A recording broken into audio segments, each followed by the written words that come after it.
All right. Yes, sir. And of course, it's going to be pre-recorded. It won't be live, so heads up on that.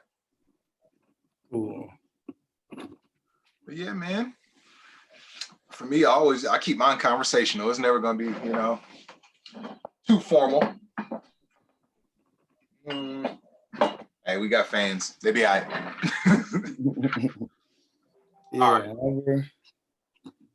Let me make sure I get out of all the other pinging things.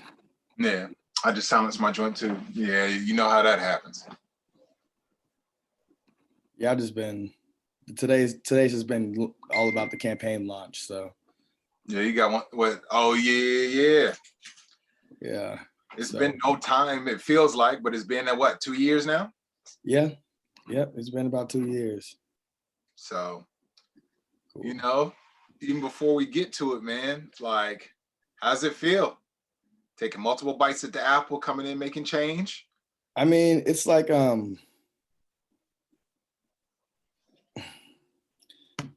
today's been really good. Today's been awesome. It's just to like be like, okay, official announcement, here we go, and like it be received so well. You know what I mean? Like, because after doing this for a while, you start looking at things like really analytically. Just being like, we need to hit like X amount of like numbers. So like.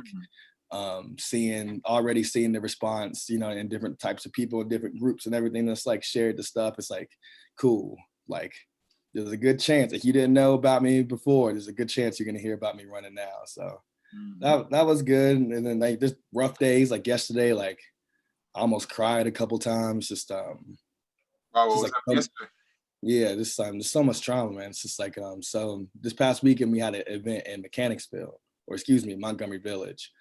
And it was like a big community event, it was like a youth march. And it was also in commemoration of young folks who's been killed and taken away from violence and stuff. And this one sister in particularly, like she hosts like every year a memorial of her son. And now the person who killed her son is back in court. So it's like they're going through it, and like she wants justice. And like, so like she asked me to come and support. And like, I went and supported her in court, but this is like another young Black person, I mean, like this is just like, some like regular street shit that we've all like heard of before that just like went really south. And the DA who's on the mom's side is like saying all this racist, stereotypical stuff, what I mean? It's just like, it's because I'm used to being on the other side of that, what I mean, with other people. So, just seeing that and just seeing just like how just like, there's just no opportunity for justice here, like that young man and his family, like he's getting failed. Trish has been failed, and nothing's like changed in the community to, make it less likely for it to happen again, because it just keeps happening. So, just the rough times where it gets really real. But that's why we do it. Man, well, leading right in. Well, hey, welcome everybody from Facebook, YouTube. We're here with Ward Media Entertainment. Speaking again with Mr. David A. Hayes. And as we were just talking about, tell us about the race you got coming up. Yeah, so running for a city council District 1. So that's the South Knoxville and the UT area. It's actually the only district I've ever lived in since I've came back to Knoxville when I was 18. So I'm rooted here, I'm committed to communities all across Knoxville, like especially East Knoxville and like Black folks and poor folks everywhere. But I've lived in District 1 my entire time here. So, so I've gotten a feel for the kind of leadership going from conservative, going to liberals, going, and gentrifiers, and seeing the type of leadership change. It's just clear we're not being represented well. And, this is my second time running. I'm part of the city council movement. We have a larger strategy of getting a majority on our city council. Because that's what we really need to have the power to actually, be able to affect the change that we need. And I'm a part of a slate. It's myself in District 1, DJ Harper in District 6, which is like the east side and Mechanicsville and part of Lonsdale. And then we have a sister named Jen Mac Mahone. I got to get correct on her last name. But she's running in District 4, which is like North Knoxville, I believe. So, we have a slate. So if all three of us win, we have us three, and then we have Amelia Parker, and then we have Seema, Singh Perez, and possibly some other folks who could join our block, and we would actually be able to have the power that we need to make the changes that we're going to be talking about probably this entire time. And yeah, that was so huge that last time around to see Amelia win her seat, be able to Mm-hmm. make progress and actually say, yes, this movement is something that can come into office. It's not just something we talk about on Facebook and that's the end of the conversation. She's Mm-hmm. actually in office. She's actually doing her thing. We're so proud of what she's done. So, Definitely. you know, when is the race for you coming up, by the way? So the primary is going to be August 11th, and the general is going to be in November. And so how it works this time, since I'm running for a district-specific race, it's going to be just in the primaries. It's just the top two make it out. So we're just running in our district. No one else is going to be able to vote in our district. So it's going to be the top two. Then the top two from there move on to the general, and the general citywide. And it's something that, like, in an ideal and just like it is more democratic for people to have control over like who represents them locally. And historically, the reason why this is done to where, like, in the primaries, the district, and then in general it's the election, it was to actually dampen the Black vote. It was saying, Right. like, okay, Black people, we don't want y'all to have your own representation. We want to make sure white folks actually have control over your representation. But over the years, we've been able to flip that into our advantage and actually say, okay, we're actually going to build a base across the city as well as like in pockets, and be able to take the city over. So strategy, strategy is being thought out, is being taken seriously. Mm-hmm. It's one of those things for 2021 that keeps making me look back. Is it still a viable thing for us to do this through the democratic process? People like yourself are running on a national level. We have people, big liberal leaders like AOC, other people in that vein. But I feel like beyond that, you got to be willing to get out into the streets, like I already know you do. Mm-hmm. You got to be able to put yourself out there and put some things on the line, or pretty much just live with the fact that there's a certain ceiling on the progress you can make. As we were talking about before, what keeps you going when, as you said, you feel those defeats? It's not just this analytical thing, as you said. These are real people. You're seeing the real pain on their faces. You're coming back and saying, we got to keep going, and they're sticking with you. What gives you the perseverance to do that? I think it's a commitment to kind of like what you said earlier with the strategy, because I'm somebody who is very much influenced by Pan-Africanism, by socialism, communism, and anarchism. Like national liberation movements is what I consider myself a part of, both like in the present and throughout like history. So I think when we look at history, it's about like, okay, how have people bettered their lives? How have people went from having this like sort of experience to actually being able to have more control over what's going on, to have more resources and live happier lives? The only way for the past 400 years, the only way Black people and people of color in general, but especially Black people, the only way we've been able to do that is through organizing, is through struggling, is through like building political power, and also building like our community organizations, with the institutions we need, right? So like the Underground Railroad, folks think that like, oh, like white folks just gave this to us. It's like, no, we was a part of organizing all of that.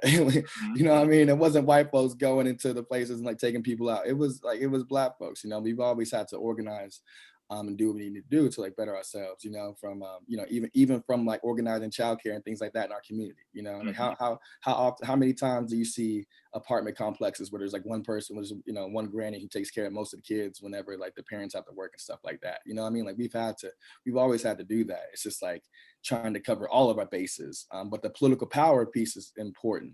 So it's not about me just like running for office, right? It's about like how do we as a community get the ability to be able to say, this is how schools should be run. This is how public safety should be. This is how our streets should be like developed. I mean? Like those decisions, that can actually control lives. We got to build political power for that, right? And there's multiple ways of doing that. One important way is electoral politics. But if you just look at the electoral politics alone, if you're somebody who's just like, I just want to create change just by running for office and getting elected, you're always going to go south, because you're not building anything outside of that. The system and the Democratic Party, they're made to, dampen the impact, and put roadblocks and roadblocks and roadblocks. So you got to have the outside organization. You got to have people in the streets. I mean, you got to be able to not just be in office, to be there, actually move a strategy and actually like move resources from the state into our community. Take away resources from things that are hurting us, Right. putting new leadership with our strategy that, that putting leadership in line with our vision throughout, the power structure. You can't just be there just being like willy-nilly like. So it's about all of that. And right now I'm positioned to be able to run for an office. I've been organizing the community for a number of years. Lots of folks know me. I had a had a previous campaign that went all right. We Sure. came up just short. I actually won the district that I'm in. Like, I won the district in the last election.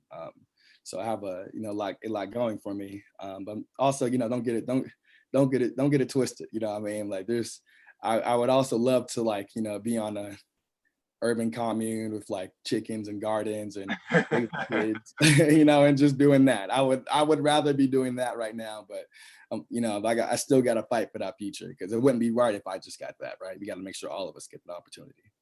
And that's important. So people may not know this part of it. So, anybody in Knoxville who knows George, anybody in Trenton who knows George, how did you meet these politicians and these people who were running for office? Let me tell you about how I met David. I'm working at Pizza Hut, okay, right? Delivering pizzas, coming in, getting it in. I do DoorDash now. My channel, Dashing Foodie, is all about DoorDash and independent work, making money, getting on your feet with these two hands, right? Yeah. So I came into the job. I'm delivering for Pizza Hut, who was not paying enough, by the way. No. And I look there in the back and I see this cat with the Miami dreads, as we call them, right? He in there working, putting the pieces together, right? I'm coming in and getting them. He's putting another one together, right? For that summer, I saw David work hard.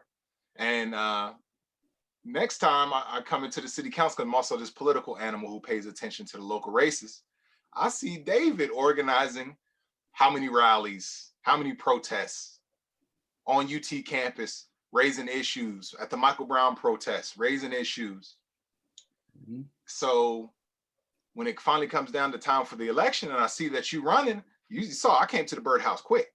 And by the way, tell Stefan I want to get him on here too. Okay, yeah, most definitely. Be leaking up later today. Yeah, he led at one of the ones we had last year.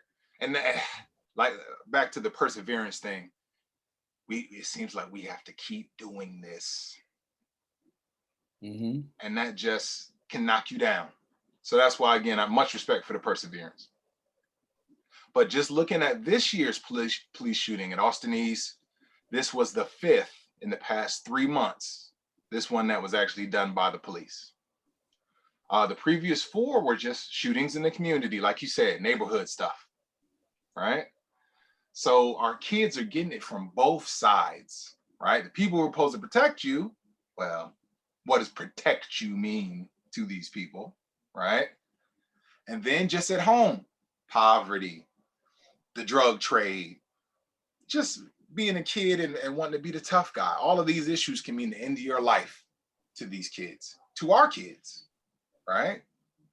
So more than just in these elections, that perseverance is something that we have to have in our community just to keep your sanity sometimes, right?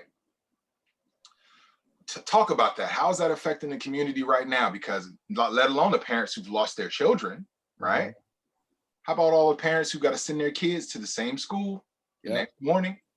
Their parents who got to send their kid to a neighboring school the next morning. How is this affecting everybody? Because honestly, after a certain amount of time, the news cycle will kind of move on. But that pain doesn't really go away. So what are you hearing from people about that? Yeah, I mean, it's just been like compounding trauma, right? Just like one thing after the next. Like you said, the shooting, and then the expectations for students just to go back to school, the testing, like they gotta like be studying and doing these mandatory tests. And we're not even talking about the Austin East students who are like in other schools, like Richard Yokley and other places, who like aren't getting seem like they're not getting any support, the lack of communication, the non-communication, and like distrust with the community and the school board and county commission. It's rough for lots of folks, but like it's been good to have these like protests and mobilizations, like give people space to like vent, process, and do something about it.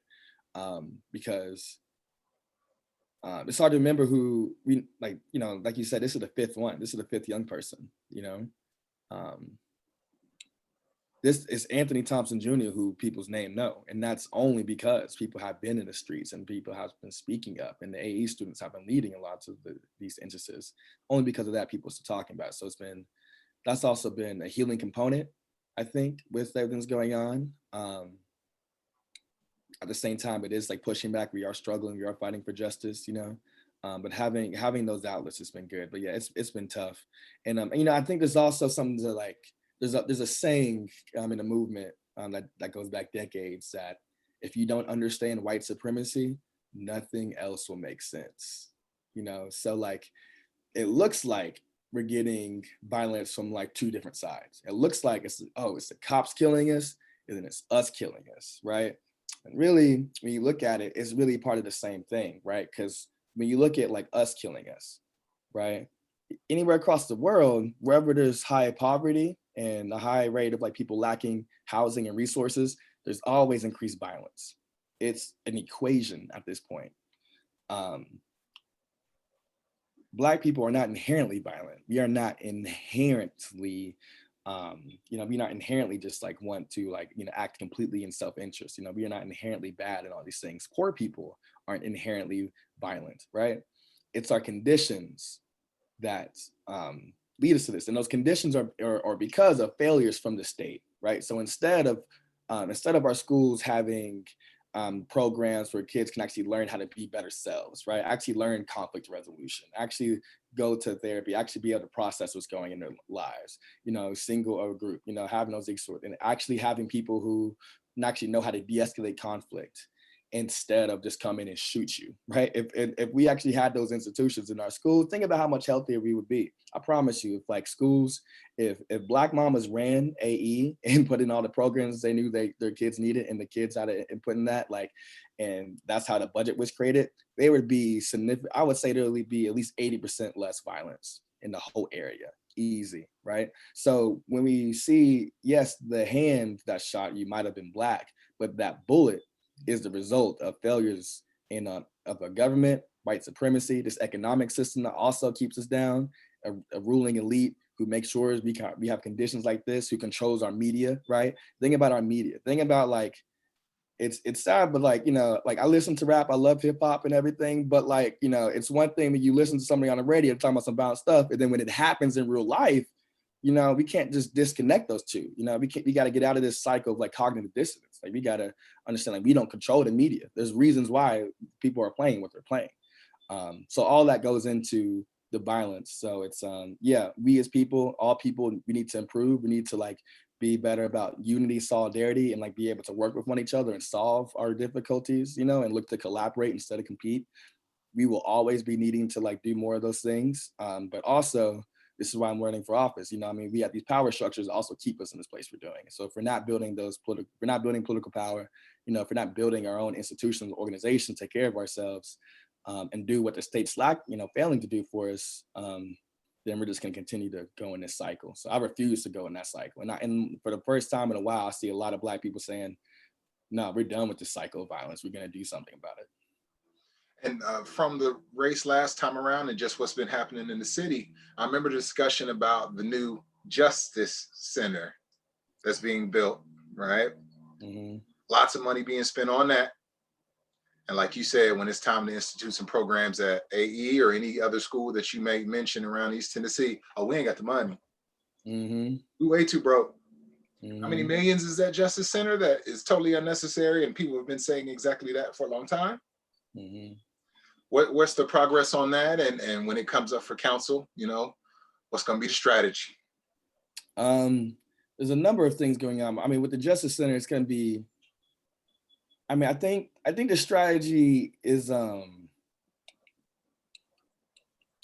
it's looking at, like to say the macro and the micro, right? It's like overall, understand that we need a shift in the way this criminal injustice system works, saying that we need to shift to different institutions. So like anything entrapped in an institution of policing, of courts, of regulating people's lives in this violent and intrusive manner, all of those things are going to be things we need to actually divest from, take away resources from, and put into things that actually help us, right? So it's just the game. So So we got to build. So part of it's like building that consciousness. We've had a jump in consciousness over this past few weeks, right? But we still need to build that consciousness and build that base of people who believe that. Because because these people on city council, these folks, they are completely bought in, right? They are completely bought in. They're not going to go against the police state. They're not going to go against the criminal and justice system. They're not going to go against the courts. They'll make occasional statements when they're pressured to, but that's the thing. We have to actually pressure them to do any action. So we got to have that base. We got to build that consciousness up. Because otherwise, a lot of things that come up to city council is just like, okay, well, you have Amelia who votes against it, maybe SEMA, some every now and then Gwen, and then the rest of them just fall in line. Yeah, it's tough. So that's why, again, support my man, David A. Hayes. We need these numbers up so that when a decision like that comes up, we can actually say no when it means something, right? Mm-hmm. It's one thing for us to talk about it, discuss our priorities that we need to change. Having this brother in power means actually having power to make a change.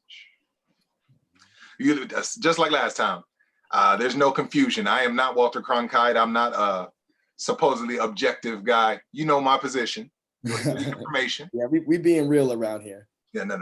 I talk to you. You know how I feel. I support. He has my vote. So, for anybody in the future who may be curious.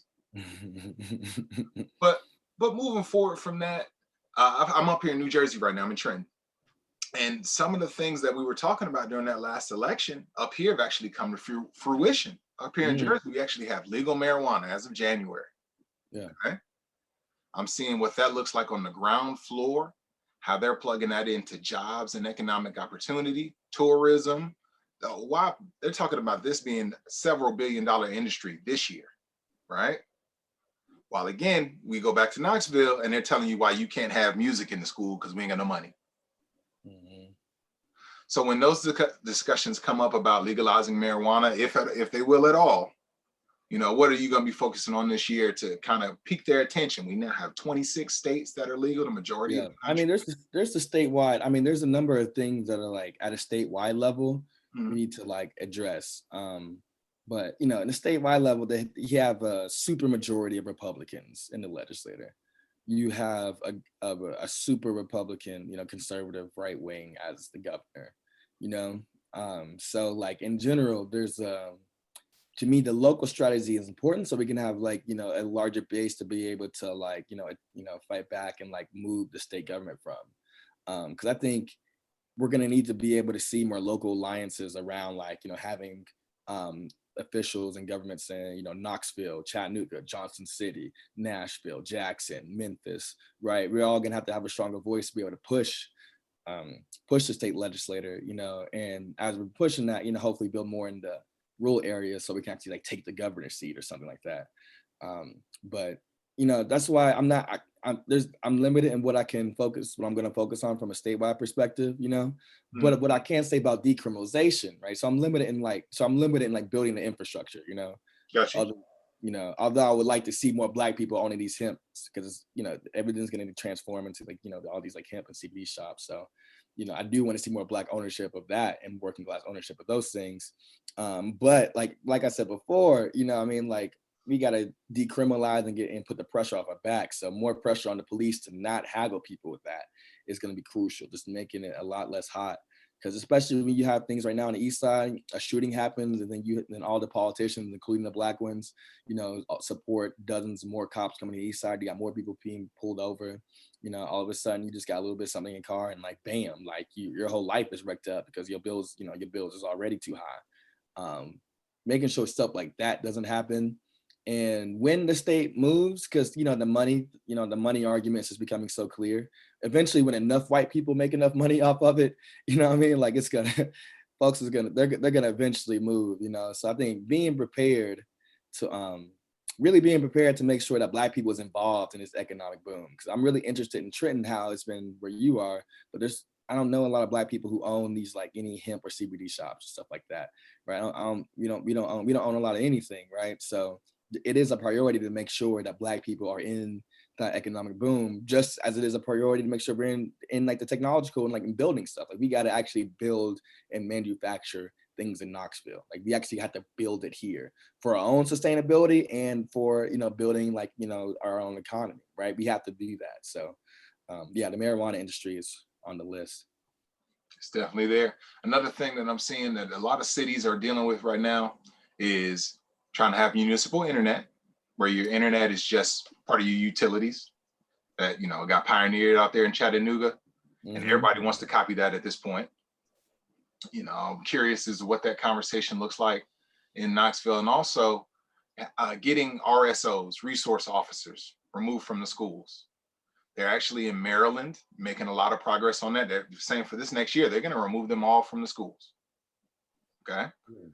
So getting those kind of changes made. And now, again, I understand in East Tennessee, this is an uphill battle for any of these things that are kind of liberal or however you want to label them policies.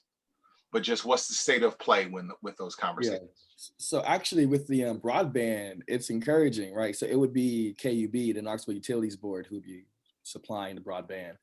And they're showing interest to it, because we've had just in counties next to us, in rural Appalachia and East Tennessee, we've had people fighting for municipal broadband and having some wins. So in the region in general right now, people's open to it. And I know there's people in KUB leadership who are, who've said things supportive of it. It's just like the question of like, who's gonna actually fund the infrastructure to a large major degree.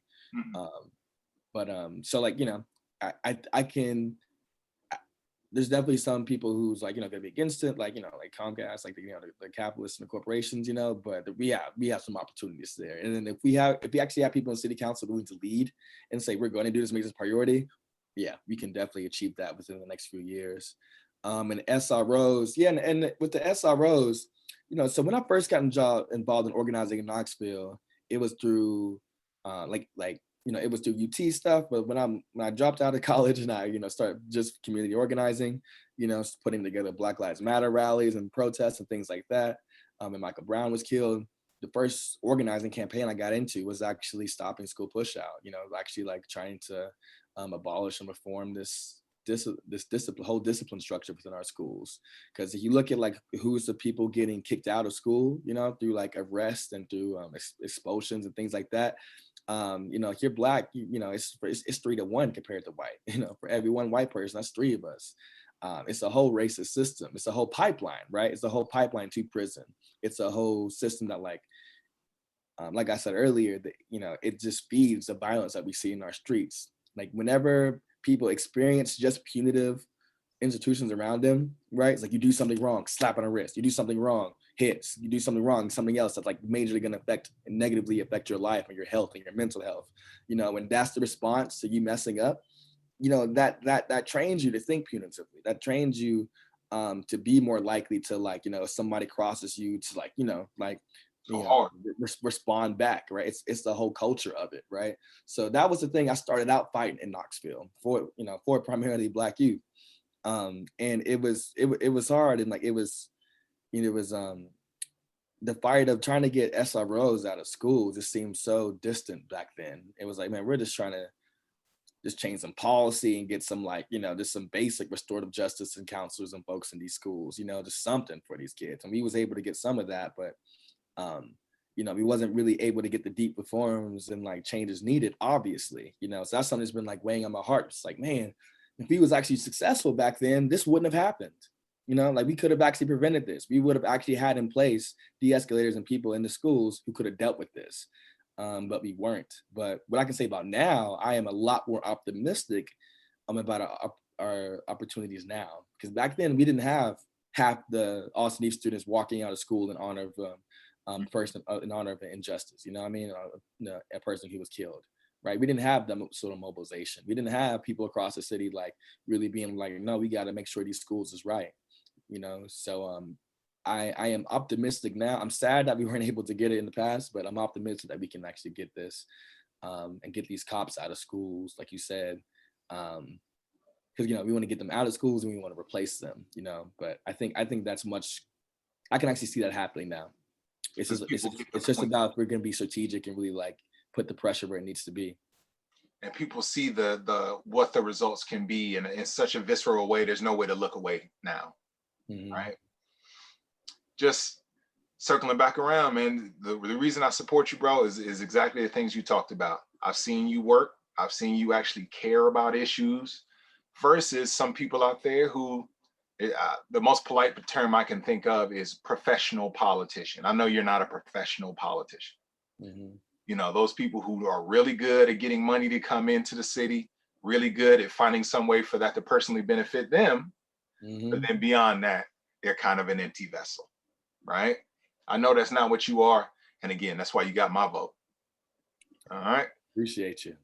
Oh, and also, what are some of the events you got coming up? I want people to come out, definitely support. Oh yes. So this Saturday is going to be a political power rally. Because we got to protest, we got to be out in these streets, but like I said, we also got to build this political power. So we're gonna have a whole rally about it. And myself and DJ Harper and Jen Mahone is gonna be speaking. The other city council candidates who are we're gonna be running out of slate. I believe will all be endorsed. Will all be endorsed by city council movement and probably Black Coffee Justice as well. So we're gonna work together and try to bring folks together from all across the city, representing all sorts of different movements and struggles and doing all sorts of things to talk about what we think the state of our community is. If we want folks to come out, it's going to be great timing because the mayor has released every year. The mayor releases a budget, and she calls that release the State of the City address. So she gives a spiel about the city and like what she's spending her money on. So I've been going to that for years. I've been repeatedly disappointed and sometimes enraged by how little resources they give us and how much resources they give our oppressors. So we're gonna give our own state of the community and talk about what we're seeing, talking about things we need to do. So come Gotcha. out. It's going to be Saturday. It's going to be at Suchy Landing Park in South Knoxville. It's the park right on the river. It's in my district is also like in ground zero gentrification. So we talking about it. It's very pretty, but at what cost, right? We're going to be right there. So come out at noon. And then after that, at 2:00, we're going to be at another community event in Danny Mayfield Park. It's going to be another youth march and youth showcase. It's going to be great. So it's going to be a big day Saturday. And for everybody who's just following online, what pages can they find you on? Vote David Hayes. Vote David Hayes everything. So on Twitter, Instagram, and Facebook.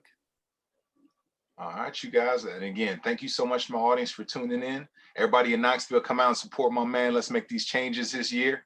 And thanks again, guys. Have a good day. Appreciate y'all.